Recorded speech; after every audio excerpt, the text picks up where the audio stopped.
बाजार के बीचों बीच महेश का राजमा चावल का होटल था।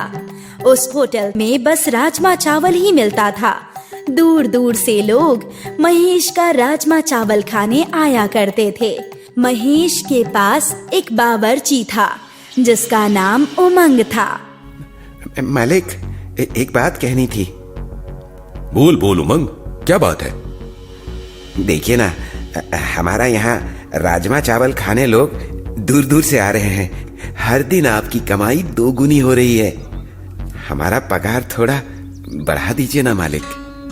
ओहो, तू चिंता मत कर, अगले साल बढ़ा दूंगा। नहीं मालिक, आपने पिछले साल भी यही कहा था, पर नहीं बढ़ाए। महंगाई बहुत बढ़ गई है मालिक। इतने कम पगार में काम कैसे चलेगा? अरे देख, कितने लोग आए हैं, जल्दी से उन्हें राजमा चावल दे। जा जल्दी जा, हम बाद में बात करते हैं। नहीं मालिक, अभी बात कीजिए। महेश जैसे तैसे करके उमंग को काम पर लगा देता है। महेश अच्छा कमाता था, फिर भी उमंग की तनख्वाह बढ़ाने का नाम ही नहीं ले रहा था। महेश का मानना था कि जब से उसका बेटा हुआ है तब से उसका होटल चलने लगा। शाम हो गई, होटल बंद करने का समय हो गया। उमंग मौका देखकर फिर से तनख्वाह बढ़ाने की बात करने महेश के पास आया। पूरे दिन सोता रहता है होटल में, किस बात के लिए तेरी तनख्वाह बढ़ाऊं, बता। मालिक, ऐसा मत बोलिए। पहले इस होटल को कोई जानता भी नहीं था। आज लोगों की लाइन लगी होती है। यहां तक इस होटल को पहुंचाने में मेरा भी हाथ है। ये होटल मेरे बेटे के लक से चल रही है, तूने कुछ नहीं किया है। उमंग अंदर से टूट गया। वो सालों से मेहनत कर रहा था उस होटल की तरक्की के लिए। ठीक है मालिक, अब से आप ही सब कुछ संभालिए होटल में। मैं काम छोड़ रहा हूं। हाँ जा जा, मैं तो यही चाहता हूं। हर महीने 15,000 तुझे देने पड़ते थे, अब वो भी बच जाएंगे। अब तुझे छोड़ के जाना है तो जा, वैसे भी तेरी कोई जरूरत नहीं है मुझे। महेश, आप बहुत ही मतलबी हैं। जा रहा हूं मैं। हाँ जा जा। महेश ने 2000 तनख्वाह पर एक नौसिखिए को काम पर रख लिया। छोटू, राजमा बना क्या? हाँ सेठ, बन गया है राजमा। थोड़ा चख के देखिए। अबे पागल है क्या, इतना तीखा कौन बनाता है? सेठ, मुझे ना तीखा बहुत पसंद है। तीखा कम कर, जल्दी ठीक कर इसे। जी मालिक। कुछ देर में ग्राहक आते हैं। महेश सबको बिठा देता है और फिर छोटू सबको राजमा चावल देता है। राजमा चावल चखते ही, इतना गंदा खाना मैं अपने कुत्ते को भी ना खिलाऊं। छी, ये क्या खा लिया मैंने? पर हुआ क्या है? खुद खा के देखना। महेश राजमा चावल चखता है। मीठा राजमा चावल, छी। छोटू, यहाँ। हाँ सेठ, बोलो। मीठा राजमा चावल कौन बनाता है? मुझे क्या पता, आपने बोला तीखा है इसलिए मैंने उसमें चीनी डाल दी। मुझे राजमा बनाना आता ही नहीं है। क्या? तूने पहले क्यों नहीं बोला? तुझे राजमा नहीं बनाने आता है? आपने पूछा ही नहीं ना मालिक। ठीक है, अब से मैं राजमा चावल बनाऊंगा, तू बस देखना। आज तो बहुत गड़बड़ हो गई, कल से मुझे ध्यान देना होगा। अगले दिन लोग आए पर उन्हें राजमा चावल कुछ खास पसंद नहीं आया। अब से मैं यहाँ राजमा चावल खाने कभी नहीं आऊंगा। क्यों क्यों, क्या हो गया? पहले जैसा स्वाद नहीं रहा। उमंग को बनाने बोलो राजमा चावल। हर कोई उमंग की तारीफ करता जा रहा है। हरामखोर, न जाने क्या जादू कर दिया उसने ग्राहकों पे। अब उसकी तरह राजमा चावल कैसे बनाऊं? महेश की राजमा चावल अब कोई खाने नहीं आता था। कुछ ही दिनों में पूरा धंधा ठप हो गया। आज भी कोई नहीं आया, कुछ तो करना होगा। आज अच्छा राजमा चावल बनाने की कोशिश करता हूं। धनिया पाउडर तो खत्म हो गया। छोटे, जा जल्दी से धनिया पाउडर ले आ। छोटू पैसे लेकर धनिया पाउडर लाने गया और कुछ देर बाद वो धनिया पाउडर लेकर आया। महेश ने धनिया पाउडर ऊपर से डाल दिया, जिससे राजमे में अच्छी खुशबू आने लगी। वाह, क्या खुशबू है। ग्राहक राजमा चावल खाते ही खुश हो गया। वो ग्राहक अकेले 3 प्लेट राजमा चावल खा गया। वाह वाह, मजा आ गया। ऐसे स्वादिष्ट राजमा चावल कभी नहीं खाए। अरे मतलब बहुत मजा आ गया।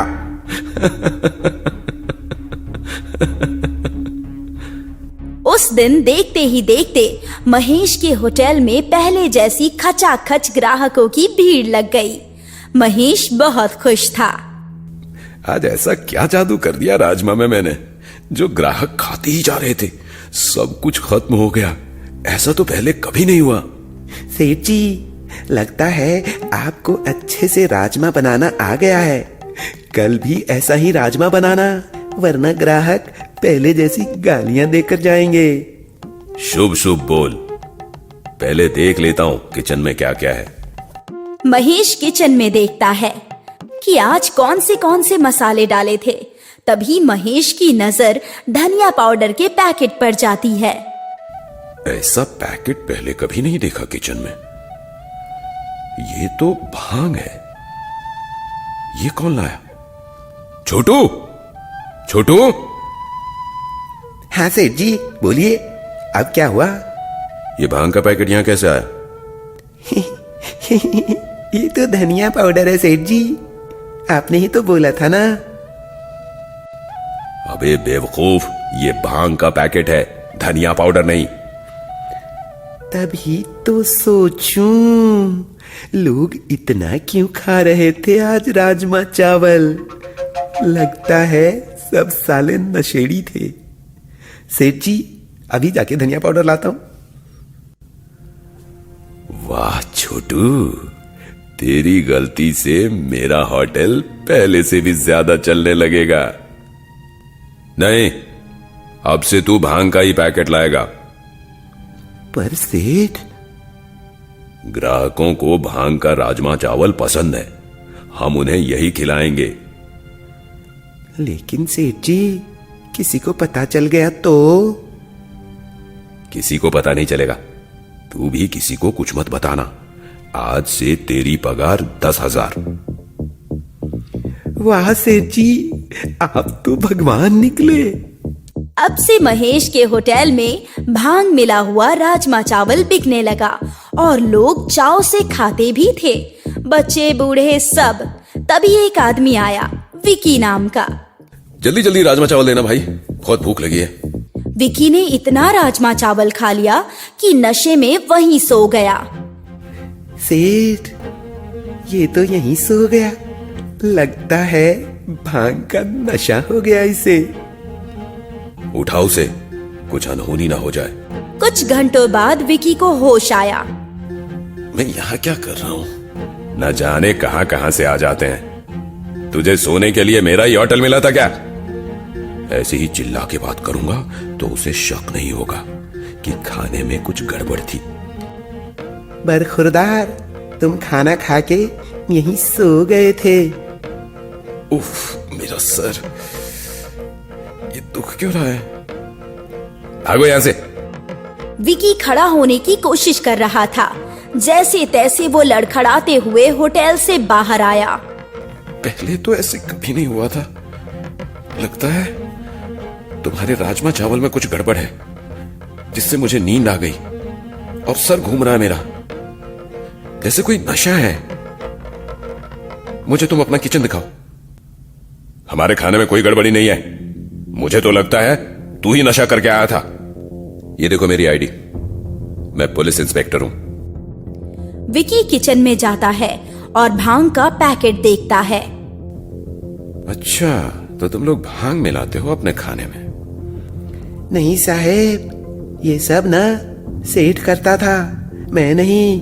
मैंने तो समझाया था, पर पैसे देकर मेरा भी मुंह बंद कर दिया। क्यों महेश, थोड़ी सी भी शर्म नहीं आई? यहां बच्चे बूढ़े महिलाएं सब खाना खाने आती हैं और तुम उन्हें नशीला राजमा चावल खिलाते हो। साहिब, कुछ ले दे के मामला खत्म कर दीजिए ना। हर कोई तेरी तरह पैसों का भूखा नहीं होता।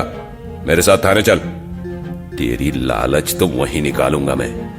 इंस्पेक्टर विकी ने महेश और छोटू दोनों की अच्छे से खातिरदारी की और फिर उन्हें जेल में बंद कर दिया। महेश का होटल भी बंद हो गया। दोस्तों, सफलता चाहे कम मिले, पर धोखा देके सफल होने की कोशिश मत करो। लालच बहुत ही बुरी चीज है। लालच के चक्कर में अच्छों की नैया डूब गई, इसीलिए लालच मत करना। कंजूस पिज्जा वाली। ढोलकपुर गांव में एक विमला नाम की औरत रहती थी और उसके पति रमेश पिज्जा बेचने का काम करते थे। उन दोनों की दुकान बहुत अच्छी चलती थी क्योंकि गांव में दूर दूर तक पिज्जा नहीं मिलता था, जिस वजह से उनका पिज्जा अच्छा बिक जाया करता था। अरे सुनती हो, हमारा तो पिज्जा बहुत अच्छा बिकता है क्योंकि गांव में दूर दूर तक कोई भी इसके बारे में नहीं जानता है। हाँ, आप बिल्कुल ठीक कह रहे हैं और इसी वजह से हमारी दुकानदारी अच्छी हो जाती है। क्यों ना हम इसे और अच्छा बनाएं? वैसे भी गांव में कौन जानता है पिज्जा खाना। अगर हम अच्छा बनाएंगे तो इससे हमारा पिज्जा और अच्छा बिकेगा। हाँ, ये तो तुम बिल्कुल ठीक कह रही हो, पर इससे तो लागत ज्यादा आएगी और पैसे कम मिलेंगे। हाँ, ये तो आप बिल्कुल ठीक कह रहे हैं। रुकिए, मैं कुछ न कुछ तरकीब लगाती हूँ जिससे पिज्जा भी अच्छा हो जाए और हमारी लागत भी कम हो। अगले दिन विमला दुकान पर गई और उसने पिज्जा तैयार करना शुरू किया। दुकान पर पहले से ही पिज्जा वालों की काफी भीड़ लगी थी। तभी वहाँ पर एक रामू नाम का आदमी आया और उसने विमला से कहा, अरे भाभी जी, आज आप दुकान पर हैं।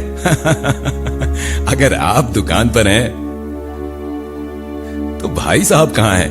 नजर नहीं आ रहे। अरे भाई साहब, उनकी थोड़ी तबीयत खराब हो गई है, इसी वजह से मैं दुकान पर आई हूँ। अच्छा, ऐसी बात है, तो आज बहुत पिज्जा बिकेगा। क्यों नहीं भाई साहब, आज पिज्जा बहुत ही बिकेगा क्योंकि आज मैं पिज्जा बनाऊंगी ना। आप लोगों को जरूर पसंद आएगा। और इसके बाद विमला ने उसे पिज्जा बनाकर दे दिया और उस दिन उसका पिज्जा बहुत बिका, जिससे उसकी काफी अच्छी आमदनी हुई। घर पर आने पर जब रमेश ने विमला से कहा, अरे विमला, आज तो तुम काफी अच्छी कमाई कर लाई होगी ना? हाँ, आप बिल्कुल ठीक कह रहे हैं। आज तो बहुत अच्छी दुकान चली क्योंकि मुझे देखकर लोगों की भीड़ लग गई थी और मैंने भी पिज्जा ऐसा बनाया जिससे हमारी लागत भी कम आई और हमें रुपए भी ज्यादा बच गए। ये तो बहुत अच्छी बात है। तो फिर आज से तुम ही दुकान चलाया करना, मैं तुम्हें सामान लाकर दे दिया करूंगा। ठीक है जी, आप चिंता मत कीजिए। वैसे भी हमें अपना सपना भी तो पूरा करना है ना।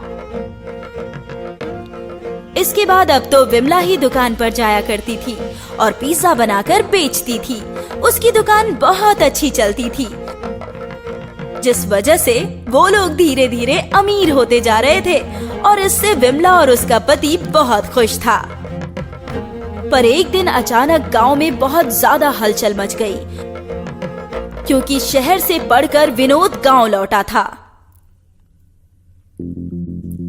अरे, आज गांव में इतनी ज्यादा हलचल क्यों मची है और आज हमारी दुकान भी ज्यादा नहीं चल रही है? जरा मैं पूछ कर देखती हूँ। अरे सीमा, ओ सीमा, जरा मेरे पास तो आना। हाँ विमला, अभी आई। क्या बात है? अरे, आज गांव में इतनी हलचल क्यों मची है?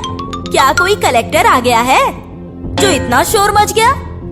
अरे, कलेक्टर नहीं आया है, अपना जो घनश्याम था ना, उसका बेटा विनोद शहर से पढ़कर आया है। इसी वजह से सब उसे देखने के लिए गए हैं क्योंकि पहली बार कोई हमारे गांव में शहर से पढ़कर आया है ना। अरे वाह, ये तो बहुत अच्छी बात है। इससे तो हमारे गांव का नाम रोशन हो गया। हाँ, तुम बिल्कुल ठीक कह रही हो। देखना, वो तेरी दुकान पर जरूर आएगा, क्योंकि वो तो शहर का छोरा है, तो उसका तो पिज्जा मन पसंद होगा। अब तेरा एक और ग्राहक बढ़ गया। हाँ, ये तो बिल्कुल ठीक कह रही है। इससे तो मेरा ही फायदा है। और इसके बाद सीमा वहां से चली गई। अरे, ये क्या हो गया? गांव में एक शहर का लड़का आ गया है। अगर वो मेरी दुकान पर आया तो उसे पता तो लग जाएगा कि मैं कैसे पिज्जा बना रही हूँ, जिससे मेरी सारी पोल खुल जाएगी। मुझे कुछ दिन फिर से सही से पिज्जा बनाना चाहिए। और ये कहकर वो अपने घर चली आई। उस दिन उसने दुकान जल्दी बंद कर दी, जिस वजह से रमेश को भी हैरानी हुई। अरे क्या हुआ? आज तुम दुकान इतनी जल्दी बंद करके क्यों आ गई? सामान खत्म हो गया था क्या? अरे नहीं, ऐसा कुछ भी नहीं हुआ है। हमारे गांव में घनश्याम का लड़का विनोद, वो शहर से पढ़कर आया है। आपको तो पता ही है कि शहरी लोग तो पिज्जा बर्गर खाते ही खाते हैं। अगर उसने मेरा पिज्जा खाया तो उसे तो पता चल जाएगा कि हम पिज्जा कैसे बनाकर बेचते हैं। हाँ, ये तो तू बिल्कुल ठीक कह रही है। पर अब हम लोग क्या करेंगे? इससे तो हमारा सारा खेल ही बिगड़ जाएगा। आप चिंता मत कीजिए, कुछ दिन मैं शांत रहूंगी। वैसे भी मुझे पता है वो यहाँ गांव में ज्यादा दिन नहीं रहने वाला है, क्योंकि शहर के लोग कहाँ गांव में रह पाते हैं। जैसे ही वो चला जाएगा, हम फिर से वैसे ही पिज्जा बनाने लगेंगे। हाँ, ये तो बिल्कुल ठीक कह रही हो। चल, कुछ ही दिन की बात है। वैसे भी हमारे पास बहुत रुपये आ चुके हैं। इतने दिन में हम मरे नहीं जा रहे हैं। और ये कहकर अब वो उसी तरह का पिज्जा बनाकर बेचने लगी। धीरे धीरे समय गुजरा और सब कुछ फिर से पहले जैसा हो गया। पर एक दिन अचानक विमला की दुकान पर विनोद आया और उसने कहा, अरे काकी, एक पिज्जा तो देना। मैंने सुना है आप पिज्जा बहुत अच्छा बनाती हैं। अरे अरे अरे अरे अरे, विनोद, यहाँ पर तुम यहाँ कैसे? तुम तो शहर चले गए थे ना? कहाँ काकी, मैं तो गांव में ही था। बस कुछ दिन के लिए गया था, पर वापस आ गया। क्या आपको पता नहीं लगा? नहीं, मुझे नहीं पता लगा। पर आप इतनी घबराई हुई क्यों लग रही हैं? जैसे कि आपने कोई भूत देख लिया हो। अरे अरे, नहीं, ऐसी कोई बात नहीं है बेटा। चल, मैं तेरे लिए पिज्जा बना देती हूँ। और ये कहकर उसने पिज्जा बनाकर विनोद को दे दिया। उसने पिज्जा खाकर विमला की बहुत तारीफ की और अब रोज विनोद उसकी दुकान पर आकर पिज्जा खाया करता था। पर एक दिन की बात है, जब विनोद पिज्जा खा रहा था तो उसने देखा कि उसके बगल में बैठा रामू भी पिज्जा खा रहा है। पर रामू का पिज्जा और उसका पिज्जा काफी अलग था। यह देखकर वो काफी हैरान हुआ और उसने कहा, काकी, मुझे ऐसा क्यों लग रहा है कि मेरा और इनका पिज्जा काफी अलग है। अरे, ये तुम कैसी बातें कर रहे हो? ऐसा कुछ भी नहीं है बेटा। लगता है तुम्हें कुछ भ्रम हो गया है। नहीं काकी, मैं देख रहा हूं मेरा पिज्जा सबसे अच्छा होता है, जबकि इन लोगों का पिज्जा नहीं। आखिर ऐसी क्या बात है? नहीं बेटा, ऐसी कोई बात नहीं है। तुम्हें गलतफहमी हुई है। मैं तो सभी पिज्जा एक जैसा ही बनाती हूँ। ये सुनकर विनोद वहां से चला गया, क्योंकि उसे विमला पर शक हुआ कि दाल में कुछ तो काला है। कुछ समय के बाद उसकी दुकान पर एक आदमी आया और उसने विमला से कहा, अरे भाभी जी, एक पिज्जा तो देना। हाँ, अभी देती हूँ। और ये कहकर विमला ने उसे पिज्जा दिया। उसने पिज्जा खाया और विमला से कहा, अरे भाभी जी, मुझे पिज्जा कुछ सही नहीं लग रहा है। क्या आपने पिज्जा में सामान पूरा नहीं डाला है? अरे, ये कैसी बात कर रहे हैं? जैसा पिज्जा होता है वैसा ही तो दिया है। पर मुझे इसमें कुछ गड़बड़ लग रही है। नहीं भाई साहब, ऐसा कुछ भी नहीं है। आज तक किसी ने भी मुझसे शिकायत नहीं की है। सभी को मेरा पिज्जा बहुत अच्छा लगता है। वो तो लगेगा ही, क्योंकि ये ठहरे गांव के और मैं शहर का, तो इसलिए क्योंकि आपने ना ही इसमें चीज डाली है ना ही पनीर, बस इसमें आपने टमाटर और प्याज डाल दी है। आपने और कुछ भी नहीं डाला है जो पिज्जा में होता है। आपने तो बस रोटी के ऊपर सॉस लगाकर पकड़ा दिया है। ये सुनकर विमला काफी ज्यादा परेशान हो गई, क्योंकि उसे पता नहीं था कि ऐसा कुछ हो जाएगा। तो उसने कहा, अरे नहीं नहीं, ऐसा ही पिज्जा होता है। आप जाइए यहाँ से, जाइए, मेरा टाइम खराब मत कीजिए। वैसे भी मेरी दुकानदारी का समय है। पता नहीं कहाँ से चले आते हैं। ठीक है, जाता हूँ। और ये कहकर वो वहां से चला गया। कुछ देर बाद विनोद वहां पर आया और उसने विमला से पिज्जा मांगा। विमला ने उसे पिज्जा दिया और विनोद ने उसे खाकर विमला से कहा, अरे काकी, अभी जो आपने पिज्जा दिया था वो काफी अलग था और ये तो बहुत ही अच्छा है। ऐसा कैसे? क्या? ये तुम क्या कह रहे हो? अभी मैंने तुम्हें पिज्जा कहाँ दिया? अरे अभी थोड़ी देर पहले तो आपने मुझे पिज्जा दिया ही था। वो तो बिल्कुल ही बेकार था। ऐसा लग रहा था मानो रोटी पर किसी सॉस और टमाटर जलाकर पकड़ा दिया हो। ये सुनकर विमला काफी हैरान हुई। विमला को हैरान देखकर विनोद ने उससे कहा, हैरान मत होइए, वो आदमी कोई और नहीं बल्कि मैं ही था। मैं ही भेष बदल कर यहाँ पर आया था, क्योंकि मुझे उस दिन आप पर शक हुआ कि आप पिज्जा में कुछ गड़बड़ कर रही हैं, और अपना शक और आपकी सच्चाई लाने के लिए मैं आज भेष बदल कर आया। और मुझे पता लग गया कि आप सभी को ऐसा ही बेकार पिज्जा बना कर देती हैं। आप उसमें कुछ भी चीज नहीं डालती हैं जैसा पिज्जा में होना चाहिए। आप गांव वालों को बेवकूफ बना रही हैं। इतनी कंजूसी अच्छी नहीं है काकी जी। आप इतने रुपये बचाकर कहां पर ले जाएंगी? अरे बेटा, ऐसी कोई बात नहीं है। मैं तो बस ऐसे ही। ऐसे ही क्या? मैंने देखा है आप पिज्जा में कम लागत लगाती हो, जिससे आपके रुपये बच जाते हैं। आखिर आप दुकानदार हैं, आप इतनी कंजूसी क्यों दिखाती हैं? यदि आप इतनी कंजूसी दिखाएंगी तो आपकी दुकान एक दिन ठप हो जाएगी। और ये ठहरे गांव वाले, इन्हें क्या पता कि पिज्जा कैसा होता है। आप जैसा इनको दे दोगे वैसा ही वो खा लेंगे। मुझे माफ कर दो बेटा, मुझसे गलती हो गई। आगे से मैं ऐसा कुछ भी नहीं करूंगी। मैं अच्छा पिज्जा बनाकर बेचूंगी। तुम ये बात किसी को मत बताना। नहीं, आपकी सच्चाई सभी के सामने आनी चाहिए, क्योंकि आपने अभी तक लोगों को बेवकूफ बनाया और आपने अपनी जेब भरी है। उन्हें भी तो पता लगना चाहिए कि उन्होंने जितने रुपये दिए थे उतने का उन्हें सामान ही नहीं मिला। नहीं नहीं बेटा, मुझे माफ कर दो। इससे मेरी दुकानदारी खराब हो जाएगी। मैं आगे से कभी ऐसा नहीं करूंगी। मुझे माफ कर दो।